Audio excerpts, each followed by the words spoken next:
You know, usually when we think about the whole concept of immortality, we tend to picture it as this like pristine, glowing endpoint. Right, the classic sci-fi trope. Exactly. Like you take your consciousness, you upload your brain to a server, and boom, you just live forever in some perfect, sterile, digital heaven. It's basically the ultimate techno-utopian dream. It really is. Clean, infinite, and, perfectly safe from the messy ravages of biology. I mean, it's a very comforting thought, the idea that we can eventually just out-engineer death by divorcing ourselves from the physical degradation of flesh. Right. But then I want you to really think about a truly ancient hard drive. You know the one? That clunky, heavy, beige brick sitting in a dusty box in your attic right now? Oh yeah, the one that sounds like it's dying when you turn it on. Yes. You plug it in, and the moment it actually receives power, it whirs. It clicks ominously. Like the fan sounds like a jet engine struggling to take off. It takes 10 whole minutes just to open a single low-resolution photo from 15 years ago.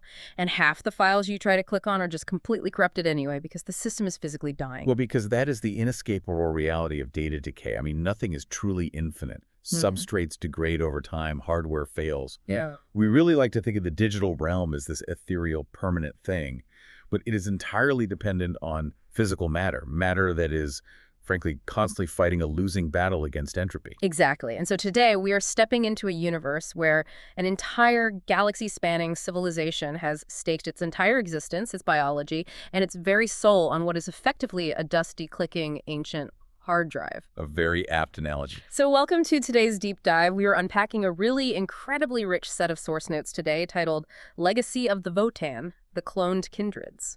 And it's a remarkable set of concepts to deconstruct.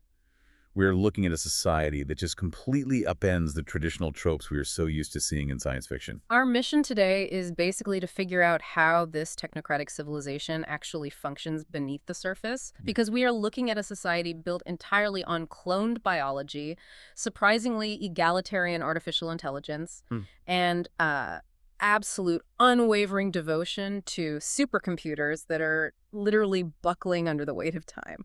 As we get into this, I really want you to picture the sheer scale of the backdrop here. Just imagine vast, ancient server, racks the size of city blocks. Wow. Yeah, just glowing dimly in the dark, completely surrounded by complex star charts, mapping out the absolute most hostile, radiation-soaked regions of the galactic core.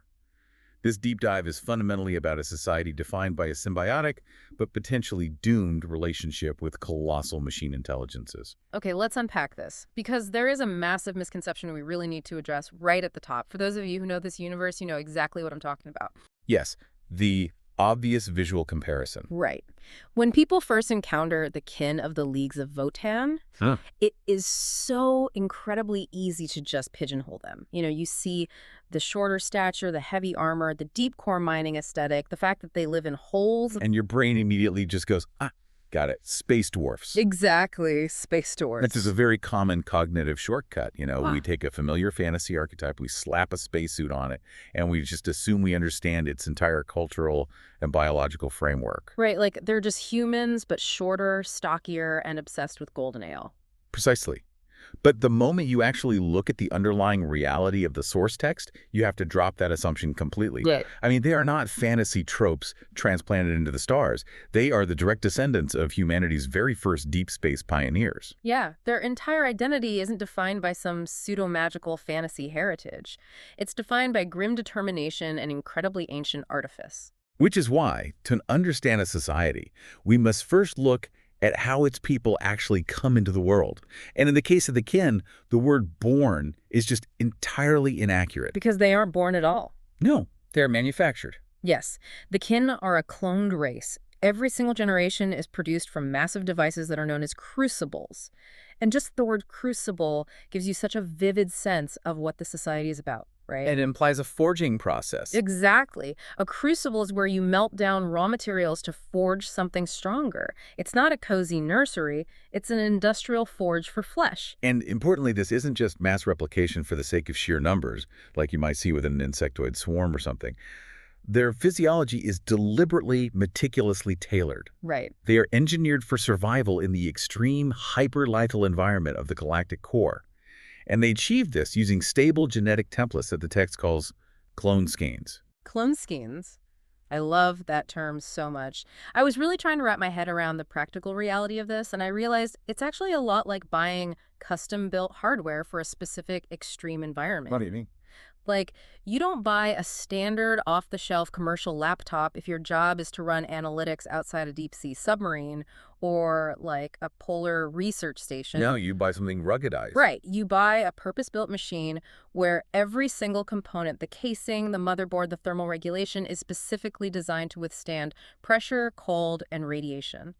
The kin aren't a product of random, messy biological evolution. They're perfectly engineered tools built for a deadly galaxy. That's a great way to frame it. But Yeah. let's pause and really consider the psychological implications of that, because it's profound. Think about normal human societies. Mhm. So much of our culture, our art, and our philosophy is completely driven by the randomness of biology. Oh, for sure. The genetic lottery. Exactly. The unexpected mutations, the constant agonizing search for purpose. But what happens to a society's sense of individuality when your exact genetic destiny, your physical capabilities, and your very existence were mathematically decided and written into a clone king template millennia ago? That is such a wild thing to think about. Like, imagine living in a society without midlife crises. Right. You don't have your mother's eyes or your grandfather's height. You don't sit around wondering what you are meant to do with your life. You have the exact bone density and radiation resistance required to mine volatile minerals on a planet with triple standard gravity. You were printed for a reason. Exactly. It completely shifts the baseline of what it even means to be a person. When your flesh is standardized technology, your humanity isn't found in your unique biological quirks. It must be found in your actions, your duty, and your connection to the collective. Because you're a tool for the society. Yeah. Yes. You are a bespoke instrument, and your purpose is to function flawlessly within the larger machinery. The anxiety of the unknown is removed, but it's replaced by the heavy burden of expected utility. But here's the inherent danger of treating biology as hardware, right? If you standardize an entire species, you create a massive single point of failure. Like, if an entire generation's clone skein gets corrupted by some strange local radiation, how do you fix it?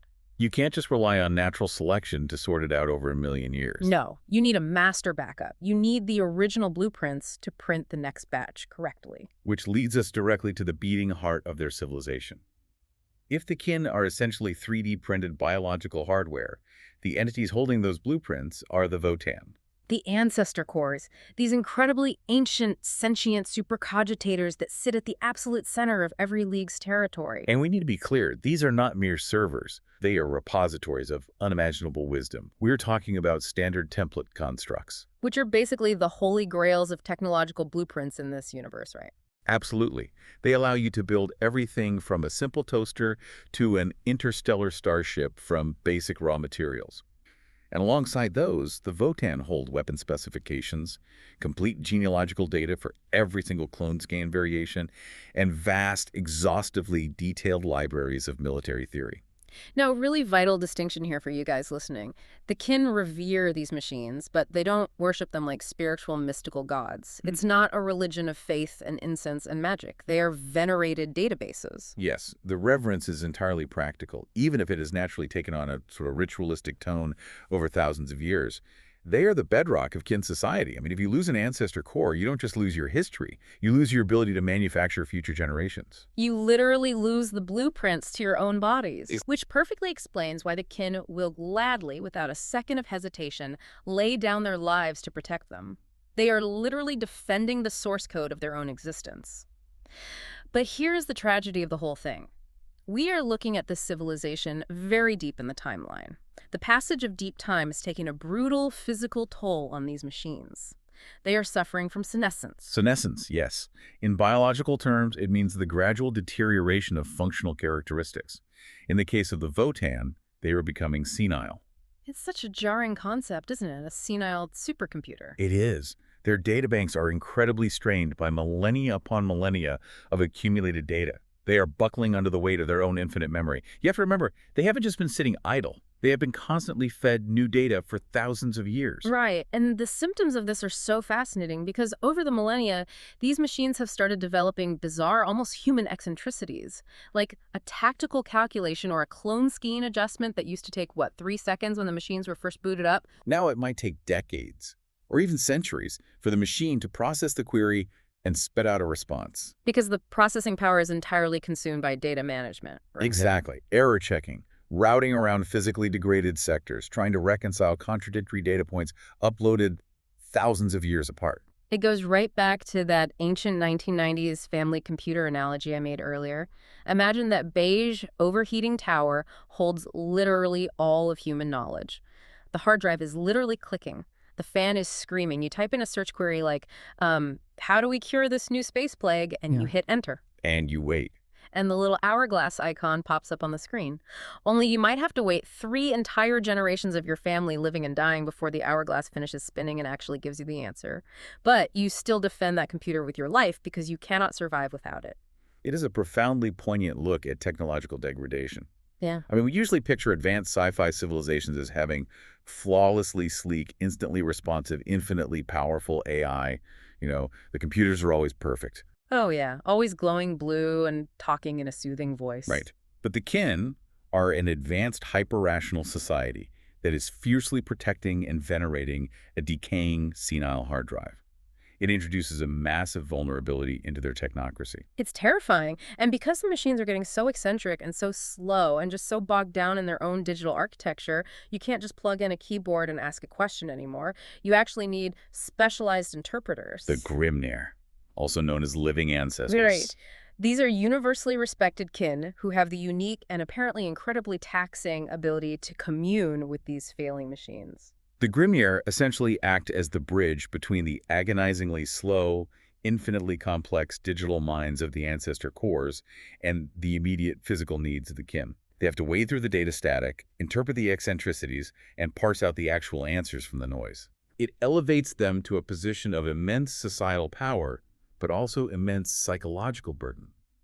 They are the only ones who can hear the voice of the civilization's founders, however fragmented and sluggish it has become. I just can't imagine the psychological weight of that job, sitting in a deafeningly loud, boiling hot server room, listening to the overlapping, glitching voices of a trillion ancestors, trying to coax out a tactical strategy while your planet is actively under siege. It's a tremendous pressure. And knowing that the god you are talking to might just freeze up mid-sentence for 50 years. Which forces the society to be incredibly self-reliant in the short term. They cannot wait for the Votann to solve their daily problems. They have to solve them themselves, utilizing the everyday technology they already have. Which brings up a massive point about how they interact with that every day walking around technology. If you are desperately trying to keep your massive godlike central computers from crashing, how do you treat the machines that, sweep the floors or fire the guns? And this is the part that completely threw me because it is such a massive anomaly for this universe. Ah, you are referring to the Ironkin. Yes, the Ironkin. Self-aware artificial intelligences housed in robotic bodies.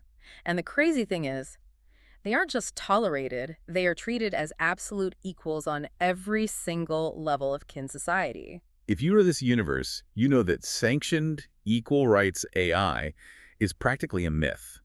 The wider galaxy, specifically the sprawling human imperium, harbors an absolute fanatical religious hatred of what they call abominable intelligence. Right. To the Imperium, a self-aware machine is a literal heresy to be destroyed on sight. Entire planets have been burned to ash just for harboring thinking machines. Yes.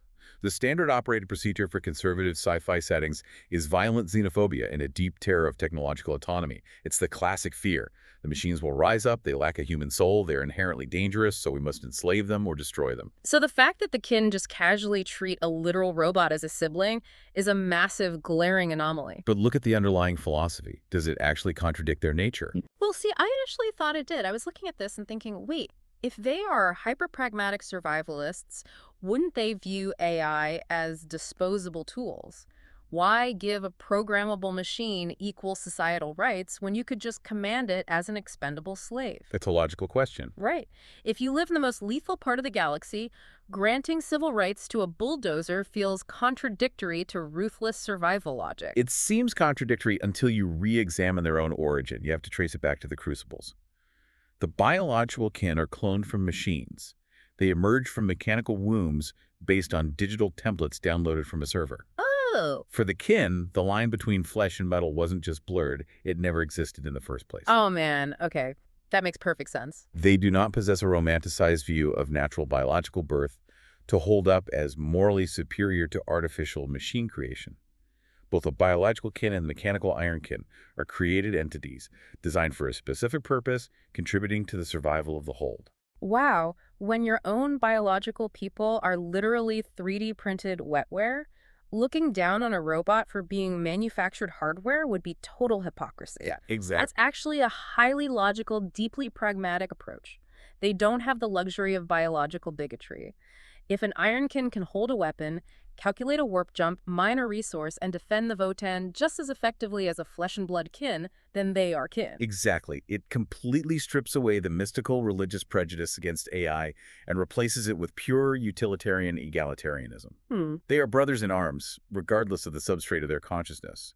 Wetware or hardware, blood or oil, it doesn't matter. What matters is utility and loyalty to the kindred. So, if you treat machines as equals because you value pragmatic utility over biological purity, then it stands to reason that your entire social structure is built on that same hyper-pragmatic calculus. It is. You don't do things out of sentimentality, you do them to survive, which fundamentally recontextualizes how they organize themselves and specifically one of their most famous traits, the grudge. Let's lay out the societal structure first. Because they're living in an incredibly hostile environment, they have a very rigid, localized hierarchy. At the base, you have the kindred. A kindred is a familial and biological grouping linked to a specific location, a fortified settlement called a hold. And multiple kindreds will pledge their allegiance together for mutual defense and resource sharing to form a league. Hence, the leagues of Votann. But these leagues are not a monolith. They have distinct cultures, economic focuses, and demeanors. The source material highlights one league in particular that perfectly illustrates their approach to the wider galaxy, the Cronus hegemony. The Cronus hegemony. They are famous for their trademark aggression and belligerence. They are highly militarized and basically constantly finding excuses to escalate situations into full-blown war. And this ties directly into the concept of grudge keeping. The grudge is central to their interactions with the outside galaxy. They take personal slights, broken contracts, and territorial incursions to an extreme degree. And this isn't just a cultural quirk. It translates directly to their battlefield mechanics. They use a system called judgment tokens. Now, I really have to push back on this a little because when I first read about the grudges and the judgment tokens, my immediate thought was, is this just sheer pettiness? How so? Like, an imperial trader overcharges them for a shipment of promethium fuel and they hold a grudge for 3 centuries. It sounds like an emotional temper tantrum. For a society that we just established is hyperlogical, mathematical, and pragmatic, holding a centuries-long grudge over a trade dispute seems wildly irrational and emotionally indulgent. It is a very fair critique if you view it through the lens of modern, comfortable human society. But we must view it through the socioeconomic reality of the galactic core. They exist in an environment starved of resources, surrounded by hostile alien empires, orc warbands, and cosmic horrors. In that environment, projecting weakness is a literal death sentence. Okay, I'm listening. If you let a slight, a broken contract, or a minor theft go unpunished because it isn't worth the hassle, you are signaling to every predator in the galaxy that you are an easy target, that your boundaries are flexible. Ah, so it's reputation management on a lethal scale. Precisely. A grudge isn't an emotional outburst. It's an institutionalized deterrent. It is foreign policy. I want you to imagine a legal system where an unpaid debt or a broken treaty doesn't just result in a finer. It legally marks your entire faction for enhanced systemic military retaliation. So it actually requires a massive bureaucracy. There must be clerks and actuaries of vengeance literally calculating the exact military response required to balance the ledger of a 500-year-old insult? Yes, the judgment tokens represent a formalized, calculated focus of the kin's wrath. It isn't blind rage, it is mathematically applied violence. The tokens signify that the enemy has breached a contract or crossed a line, and therefore the kin forces are authorized to use highly focused lethal precision against them. It makes their attacks demonstrably more accurate and deadly against those specific targets. It is weaponized justice. That reframes it completely. Like, if you cross us, our entire societal infrastructure will log that transgression, categorize it, calculate the interest over 3 centuries, and mathematically ensure your destruction. That is chilling. It's not pettiness at all. It's a survival mechanic. And when those grudges do escalate into open conflict, especially if you've triggered a highly aggressive league like the Cronus hegemony, we have to look at how this society actually wages war. Because their military doctrine is a perfect mirror of their biology and their technology. Let's break that down. The sources detailed that on the battlefield, the kin rely heavily on their extreme natural resilience. The clone skeins make them incredibly tough. They can survive environments and impacts that would literally liquefy a standard human. But that biological engineering comes with a physical drawback. Their denser bone structure and shorter stature mean their infantry is comparatively slow. They are not out there sprinting across the battlefield, performing nimble acrobatics, or executing lightning-fast flanking maneuvers on foot. Right. So if they are slow, a faster enemy should theoretically be able to just kite them, right? Just stay out of range, dance around them, and pick them off from afar. Theoretically. But once again, they apply a devastating technological solution to a biological limitation. They compensate for the lack of foot speed with staggering advancements in war gear. And this is where we really have to talk about the how of their weapons, not just the what. Because the text mentions teleporting elites, incredibly fast armored transports, and devastating long-range firepower. That technology bridges the physical gap instantly. Exactly. And the weapon that really stood out to me, that I think perfectly illustrates their doctrine, is the advanced conversion beam weapon. Yeah. Let's actually look at how a conversion beam works, because it isn't just a big laser that burns you. No, it's far more insidious than that. A conversion beam actually induces a subatomic chain reaction. It converts physical mass directly into explosive energy. And the terrifying physics of this means that the further away you are, and the denser, heavier armor you are wearing, the more violently you explode. It literally weaponizes the enemy's own defenses against them. Yes.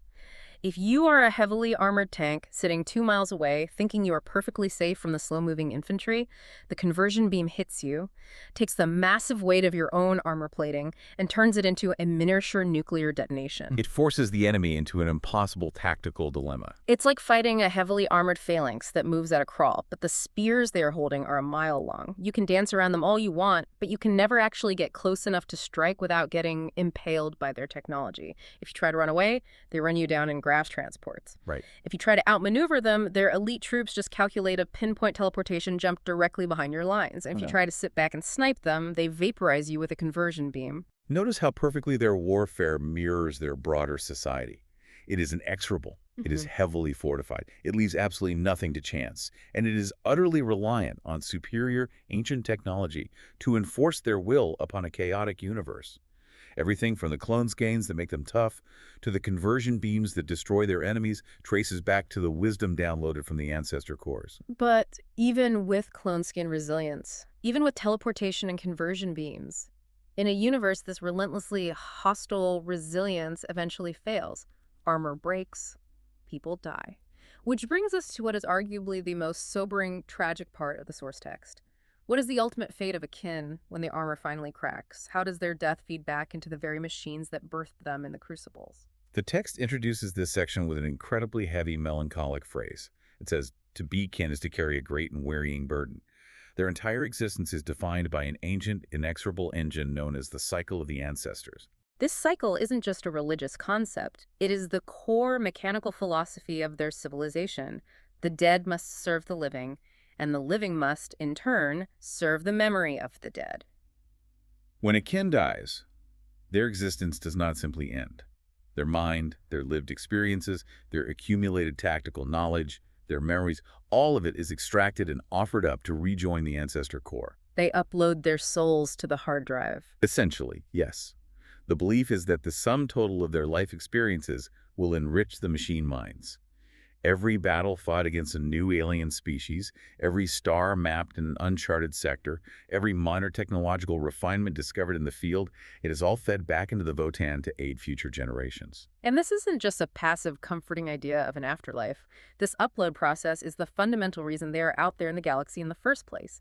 It drives their galactic expeditions. They are braving the absolute horrors of the universe, fighting nightmarish wars, specifically to gather new data, to experience new things, just so they have something of value to offer their Votann when they die. It creates a perfectly closed loop of duty and utility. Mm. You are manufactured by the machine. You spend your life gathering data for the machine. And in death, you become part of the machine. Your individuality is subsumed into the collective database. Which is what makes their ultimate punishment so much more terrifying. The text talks about exile. Exile is the absolute hardest punishment in kin society. If you break the most sacred laws or betray the kindred, you are exiled. And it isn't just about being kicked out of your hold. No, exile is absolute existential erasure. It ensures you will never be rejoined with the ancestor core. You are denied the afterlife. Your life's experiences are deemed mathematically and culturally worthless. You are permanently cut off from the permanent memory drive of your entire civilization. It's devastating. Right. For a society where individuality is entirely secondary to the collective, being told your data will be permanently deleted is a horror worse than a physical execution. But we have to synthesize all of this. We have to connect the cycle of the ancestors back to the physical reality of the machines. Because there is a tragic, cruel irony at the very center of this civilization. And it is so devastating when you realize it. Look at the cause and effect detailed in the sources. The kin are frantically exploring, fighting, holding grudges, and dying to gather data to enrich and save their Votann. They believe that if they just gather enough data, the ancestor cores will have the answers to all their problems. Right. But earlier we established why the Votann are failing. They are suffering from senescence because their databanks are strained by millennia of accumulated data. Oh, man. The very act of trying to save them is what's killing them. Yes, the sheer, overwhelming volume of their uploaded minds. The endless torrent of memories, experiences, and mundane data being dutifully fed into the ancestor cores generation after generation, that is the exact thing causing the Votann to buckle. They are killing their own gods with devotion. I want you to really sit with the tragedy of that. The Grimnir, the living ancestors we talked about earlier, they are the ones who commune with the machines. They are the ones who feel the slowness, the glitches, the agonizing delays. They must realize on some level that the machines are choking on data. They have to know. Like, if you are the IT specialist for a dying server, you know exactly why the server is crashing. It's because the hard drive is 99.9% full. But they are utterly powerless to stop the cultural momentum of their entire civilization. To tell the kin to stop uploading their dead would be to deny them their afterlife. It would be an unthinkable heredity. It would break the entire psychological foundation of their society. So they just have to watch it happen. Every time a kin dies bravely in battle and uploads their mind, they are adding another fragmented file to a hard drive that is already screaming. They are pushing the central pillar of their civilization 1 millisecond closer to total systemic collapse. They cannot stop the cycle without betraying their identity, but continuing the cycle guarantees their eventual doom. That is incredibly grim. It is a profound, desperate paradox. The living serve the dead, but the sheer crushing weight of the dead is breaking the foundation of the living. It is a slow, grinding process of decay that they simply cannot arrest. Wow. Okay, we have covered an incredible journey today. We started with this baseline misconception of space dwarfs, and we discovered a society of bespoke, bioengineered pioneers. We looked at how their utilitarian logic achieved this ultimate egalitarian twist, treating self-aware Ironkin AI as absolute family equals, completely devoid of biological bigotry. That's a fascinating societal structure. Yeah, and we explored how their rigid kindreds and leagues use institutionalized mathematical grudges as a brutal survival mechanism, backing it up with a military doctrine of inexorable advances and devastating conversion beams. And finally, we uncovered the tragic, inescapable cycle at the heart of their existence. A society slowly, unknowingly crushing its own machine gods with the sheer weight of its own preserved memories. It is a masterpiece of world building. It takes the extremes of deep time and uses them to explore the absolute limits of both biology and technology. It asks us what happens when our desire for permanence collides with the physical limits of the universe. As we wrap up, I really want you, the listener, to reflect on your own relationship with digital memory and legacy. Because we do this too, don't we? On a smaller scale. We meticulously save our photos to the cloud. We back up our data. We record our daily experiences, our thoughts, our videos, constantly uploading our lives to servers we will never physically see. We do it hoping to preserve some fragment of ourselves so we aren't forgotten. The kin of the Leagues of Votann show us the extreme, inevitable endpoint of that desperate human desire to be saved. And it leaves us with a provocative concept to mull over. If our ultimate goal as a species is to achieve true digital immortality, to one day upload our consciousness to a collective flawless server and escape our biology, are we actually saving ourselves? Or, like the Leagues of Votann, would the sheer accumulated weight of 1 trillion eternal human memories eventually drive the system itself to madness? Next time you plug in that dusty, clicking hard drive from the attic and you hear it struggling, grinding its gears just to load a single memory from a decade ago, remember the kin. I wonder just how much weight the machine can really hold.